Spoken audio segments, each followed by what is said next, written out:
धन्यवाद सभापति जी। मैं आज इस सदन में अत्यंत महत्वपूर्ण, ऐतिहासिक और संवेदनशील विषय पर अपनी बात रखने के लिए खड़ा हुआ हूं। यह केवल एक विधेयक नहीं है, ये भारत की लोकतंत्र की आत्मा का प्रश्न है। यह उस न्याय की परीक्षा है जिसकी नींव हमारे संविधान में रखी थी, और यह उस विश्वास का सवाल है जो देश की करोड़ों महिलाओं के संसद से जुड़ा हुआ है। सभापति जी, मैं शुरुआत से स्पष्ट कर देना चाहता हूं कि हम महिला आरक्षण के पक्ष में हैं और हम इसे महिलाओं का संवैधानिक अधिकार मानते हैं। लोकतंत्र में समर्थन और सवाल दोनों साथ चलते हैं। मेरी तो सरकार से मांग है कि आधी आबादी 50% है, 33% की उनको बढ़ा के 51% कर देना चाहिए। जब बराबरी महिलाओं को तो सदियों से नहीं मिला, जो वो बढ़ के मिलना चाहिए। सरकार की और हाउस की ये मंशा होनी चाहिए सभापति जी। लेकिन आरक्षण से पहले सुरक्षा के बारे में तो बताना चाहिए कि एनसीआरबी का डेटा क्या कह रहा है। तमाम सरकारों में महिलाओं पर हिंसा हो रही है, इसका जवाब भी सरकारों को देना चाहिए कि जब महिला सुरक्षित नहीं होंगी तो उनके अधिकार की रक्षा कैसे होगी। जब हम महिला सशक्तिकरण की बात करते हैं तो ये कोई नई सोच नहीं है, ये उस परंपरा की निरंतरता है जहां सावित्रीबाई फुले, मां रमाबाई, अहिल्याबाई होलकर, फातिमा शेख, झलकारी बाई, महुदा देवी पासी, अवंतिकाबाई लोधी, मां फूलन देवी जैसी वीरांगनाओं के संघर्ष हमारे सामने उदाहरण है। बाबा साहब अम्बेडकर जी ने संविधान बनाते हुए कहा था कि हम एक ऐसे संविधान को बना रहे हैं जहां हर नागरिक को समान अधिकार देगा, चाहे वह पुरुष हो या महिला। हमें याद रखना चाहिए, उन्होंने कहा था कि मैं किसी भी समाज की प्रगति को महिलाओं की प्रगति से मापता हूं। बाबा साहब अम्बेडकर जी ने सबसे बड़ा क्रांतिकारी कदम था वो हिंदू कोड बिल था। उन्होंने उसमें महिलाओं को संपत्ति में अधिकार, विवाह और तलाक में बराबरी, गोद लेने का पूरा अधिकार था।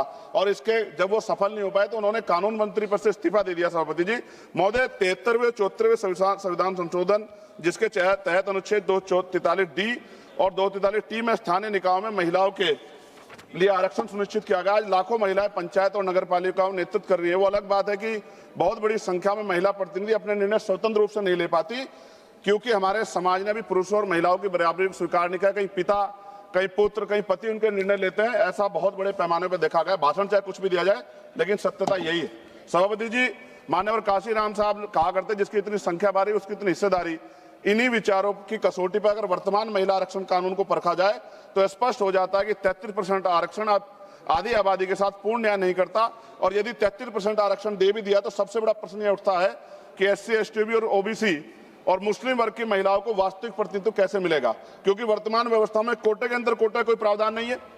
इसका सीधा अर्थ यह है कि आरक्षण उन वर्गों तक सीमित रह सकता है जिनके पास पहले से ही सामाजिक, आर्थिक और राजनीतिक संसाधनों तक पहुंच है। ऐसे में दलित, आदिवासी, पिछड़े और मुस्लिम वर्ग की महिलाओं जो सबसे अधिक वंचित है वो हाशिए पर रह जाएंगी, फिर से प्रतिनिधित्व से बाहर रह जाएंगी। ये न केवल महिलाओं के अधिकारों के साथ अन्याय है बल्कि सामाजिक न्याय की अवधारणा के भी खिलाफ है। आज जरूरत है केवल आरक्षण देने की नहीं बल्कि न्यायपूर्ण और समावेशी आरक्षण सुनिश्चित करने की है। आप तो कोटे में उपवर्गीकरण यानी कि कोटे के अंदर कोटे की बात करने वाले हैं, तो महिला आरक्षण में इसे लागू करने के पीछे आप लोग क्यों रह गए? क्योंकि जब तक सबसे वंचित महिलाओं को उनका हक नहीं मिलेगा तब तक कोई भी आरक्षण अधूरा ही रहेगा। ये लड़ाई केवल आरक्षण की नहीं, ये लड़ाई बराबरी, सम्मान और असली लोकतंत्र की है। सभापति जी, मैं इस सदन के माध्यम से हो रही चर्चा के बीच एक मूलभूत प्रश्न उठाना चाहता हूं। सामाजिक न्याय की वास्तविक स्थापना कैसे होगी? हम सब जानते हैं कि बाबा साहब अम्बेडकर ने दलितों और वंचितों समाज के राजनीतिक सशक्तिकरण के लिए पृथक निर्वाचन की मांग की थी।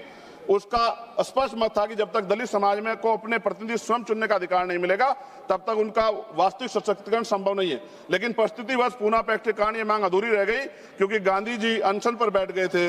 मैं इतिहास को नहीं दोहराना चाहता, लेकिन उस समझौते ने दलितों को आरक्षण तो दिया लेकिन स्वतंत्र राजनीतिक आवाज छीन ली। माननीय सभापति जी, बहुजन आंदोलन के महानेता काशीराम जी ने अपनी प्रसिद्ध पुस्तक चमचा युग में भी इस व्यवस्था की सीमाओं को उजागर किया है कि कैसे वर्तमान राजनीतिक ढांचे में दलित प्रतिनिधि अक्सर स्वतंत्र नहीं रह पाते, अपने समाज से ज्यादा अपनी पार्टी के प्रति समर्पित हो जाते हैं। यही हाल पिछड़े वर्ग के नेताओं का भी है।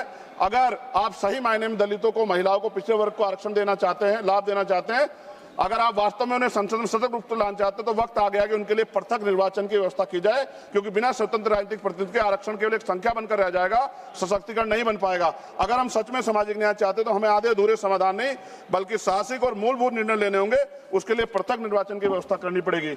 लोकसभा की तरह सभापति जी, राज्यसभा की सीटों में वृद्धि होनी चाहिए। वर्तमान में राज्यसभा की सीटें लोकसभा की सीटों के लगभग 45% है, इसलिए लोकसभा सीटों को बढ़ाने के बाद राज्यसभा की सीटें बढ़ाकर 850 का 45% यानी कि लगभग 383 सीटें होनी चाहिए। सरकार ने अगली जनगणना में, जब गृह मंत्री बोल रहे थे, उन्होंने कहा था कि जातिगत जनगणना कराएंगे, वादा किया था अगली जनगणना में SC, ST, OBC की जनगणना कि जनसंख्या की गणना के बाद अब समय आ गया है कि राज्यसभा, विधानसभा, विधान परिषद में भी SC ST की तरह OBC वर्ग के लोगों को जनसंख्या के अनुपात में आरक्षण दिया जाना चाहिए, जहां जहां भी अब तक लागू नहीं है। और पिछड़ी और अति पिछड़ी जातियों को भी लोकसभा और विधानसभा में आरक्षण की व्यवस्था हो जैसे SC ST के लोगों को है। सभापति जी, हमारा संविधान कहता है कि प्रतिशत जनसंख्या के आधार पर होना चाहिए, साथ ही संघीय संतुलन को भी बना रहेगा। 1976 और 2001 के परिसीमन को रोकने का निर्णय इसलिए लिया गया था क्योंकि उस समय यह समझ थी कि अगर केवल जनसंख्या के आधार पर किया गया तो राज्य जनसंख्या नियंत्रण में सफल, जो राज्य जनसंख्या नियंत्रण में सफल रहे वे नुकसान में चले जाएंगे। सरकार तो कहती है कि ये प्रक्रिया निष्पक्ष होगी, लेकिन सवाल उठता है क्या इसके लिए सभी राज्यों का व्यापक परामर्श हुआ? क्या कोई सर्वदलीय समिति बनाई गई? क्या राज्यों की सहमति ली गई? अगर नहीं तो ये प्रक्रिया सहमति से नहीं सख्ती से लागू की जा रही है। मेरी मांग है कि परिसीमन से पहले सर्वदलीय समिति बनाई जाए, राज्यों के बीच संतुलन बनाए रखने के लिए कोई फॉर्मूला तैयार हो। और मेरी मांग है कि राज्य पुनर्गठन के प्रस्ताव है सरकारों के पास, ये परिसीमन से पहले राज्य पुनर्गठन के बारे में सोचा जाए, क्योंकि इतने बड़े बड़े प्रदेशों में उनका भला नहीं हो सकता है। इसलिए बेहतर प्रदेश बनाने के लिए हमें पुनर्गठन के बारे में सोचना चाहिए। सभापति महोदय, महिला आरक्षण कोई राजनीतिक कार्यक्रम नहीं है, महिलाओं का अधिकार है, इसे वोट बैंक की राजनीति से ऊपर उठकर देखना चाहिए। और अखिलेश जी, सभापति जी खत्म करते हुए, अखिलेश जी यहाँ बैठे हुए हैं, मैं उनसे भी आग्रह करूंगा, राजनीति में one vote one man one vote one value के सिद्धांत पर लोकतंत्र टिका हुआ है। आप देखिए कि दिल्ली की आबादी क्या है और उनको मिल क्या रहा है। हम साउथ के प्रदेशों की चिंता करते हैं, लेकिन क्या ये जो हमारा प्रदेश है, उत्तर भारत है, क्या इधर नहीं देखना चाहिए? अगर हम लोग करीब से देखेंगे अखिलेश जी, तो 2011 की जनगणना के अनुसार ये समझिए कि उत्तर प्रदेश की आबादी 20 करोड़ थी उस समय, और 20 करोड़ का मतलब हमें आज 140 सीटें मिलनी चाहिए। राजस्थान के साथ भी छल हो रहा है, मध्य प्रदेश के साथ भी, बिहार छत्तीसगढ़ के साथ भी, हरियाणा के साथ भी, पंजाब के साथ भी। मेरी ये मांग है कि हम राजनीतिक भाईचारा निभाते हुए ये ना भूल जाए कि हमारे प्रदेशों के क्या हाल है। आप समझ के देखिए, एक MP कितने क्षेत्रों को कवर कर सकता है? इतनी बड़ी बड़ी लोकसभाएं बनी है। तो ये आज आवश्यकता है कि हम उत्तर का भी ध्यान रखें, हम लोग नॉर्थ का भी ध्यान रखें, और ऐसा कॉमन मिनिमम प्रोग्राम बनाए जिसमें उत्तर प्रदेश का जो 20 सीटों का नुकसान हो रहा है, अगर ये लागू हो जाएगा तो भी वो 20 सीटों का नुकसान की भरपाई कैसे होगी, इसके बारे में ध्यान रखते हुए, और पिछड़े वर्ग की महिलाओं को, मुस्लिम वर्ग की महिलाओं को और पिछड़े और अति पिछड़े समाज को लोकसभा और विधानसभा में आरक्षण की व्यवस्था करानी चाहिए। ऐसी मेरी मांग है। बहुत बहुत धन्यवाद। जय भीम, जय भारत, जय संविधान। बाबा साहब अम्बेडकर जिंदाबाद।